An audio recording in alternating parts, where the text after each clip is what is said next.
Students come into our English language lessons with a diversity of learning needs. Some students are well-read and enthusiastic about many topics and issues, while others can understand a narrower range of ideas.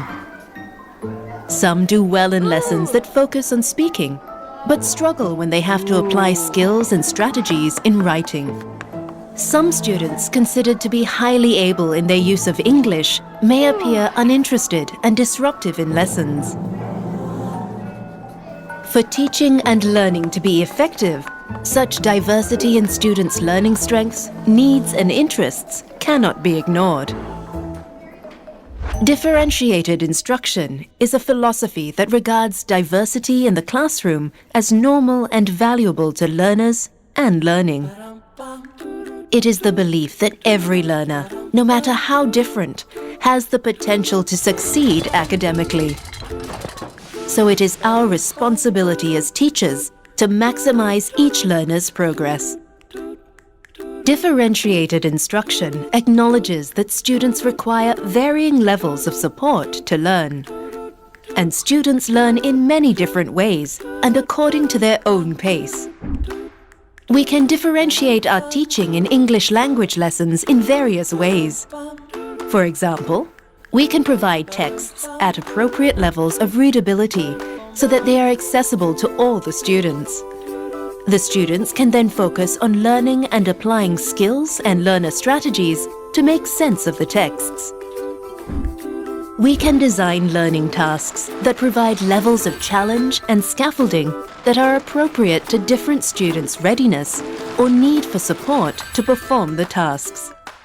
We can also allow students to exercise choice in how they may demonstrate what they have learned.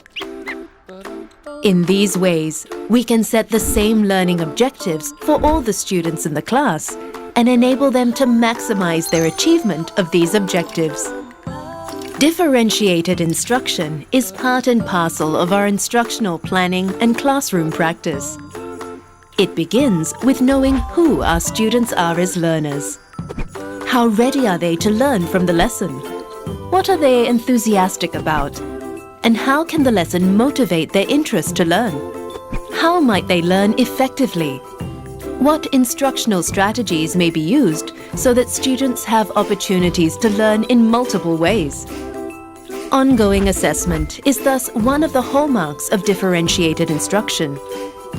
Our assessment of students' readiness, interests, and learning profiles informs how we teach and what learning resources to use. It also helps us determine how to organize the physical space in the classroom for effective teaching and learning. Another hallmark of differentiated instruction is the use of flexible learning groups. Typical groupings include whole class instruction, small group instruction, one-to-one instruction, cooperative small group learning, peer teaching pairs, and independent learning. With flexible grouping, students are grouped and regrouped throughout the school year. This flexible way of organizing learning allows us to provide targeted small group instruction for students who share similar learning readiness, interests, or learning preferences.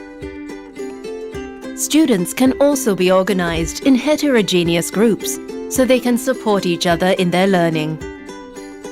Flexible grouping also allows students to work with different peers in a variety of situations. Students need opportunities to work in group settings they are comfortable with, as well as those that challenge them to learn and grow. So, differentiated instruction allows us to provide the best learning experiences for all our students. It can enhance our ability to reach all learners effectively within the time available in a lesson.